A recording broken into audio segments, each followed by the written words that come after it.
Okay, Muskan Bura is asking, sir, is strength matter in class?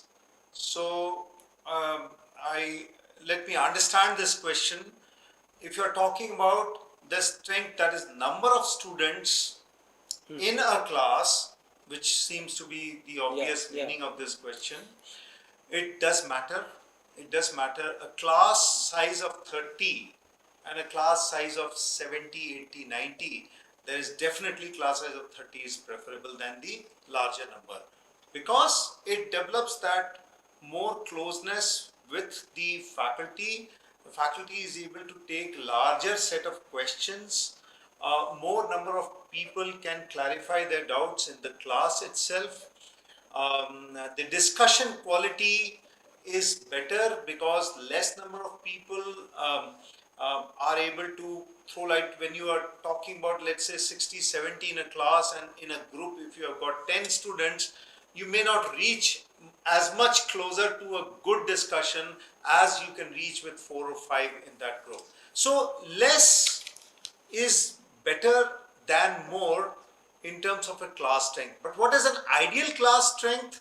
Well, technologies have come a lot to help here, and the class sizes are going higher as compared to those days when it was completely in the hands of the faculty to drive everything in the class. Today, you can use a lot of technology also to drive a class. So, to me now, these days, up to 50, 60, these are class sizes in IIMs, IIM Ahmedabad, Bangalore, all of them.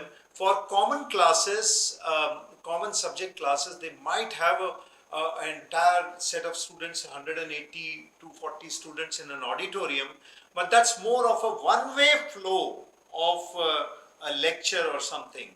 But if you have to do a good class, good discussion, good learning, an ideal class size of about 40 to 60 is fine. And that helps in mentoring also, because Yes, yes. many colleges, including Takshila, we have a mentoring program where the professors, students are attached to professors for mentoring. So if you have too large a crowd, it will become difficult for the professor also to Very right. spend time with the students. Very So an ideal box of students is good enough.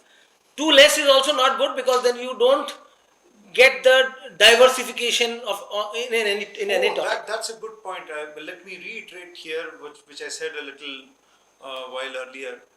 A class with a diverse background has much more learning potential for every student in the class. So, if they are representing different backgrounds in academics, different backgrounds of states, different backgrounds, a good mix of boys and girls, that's an ideal class as compared to some class that is heavy on one. Like all the engineers, not a very good class.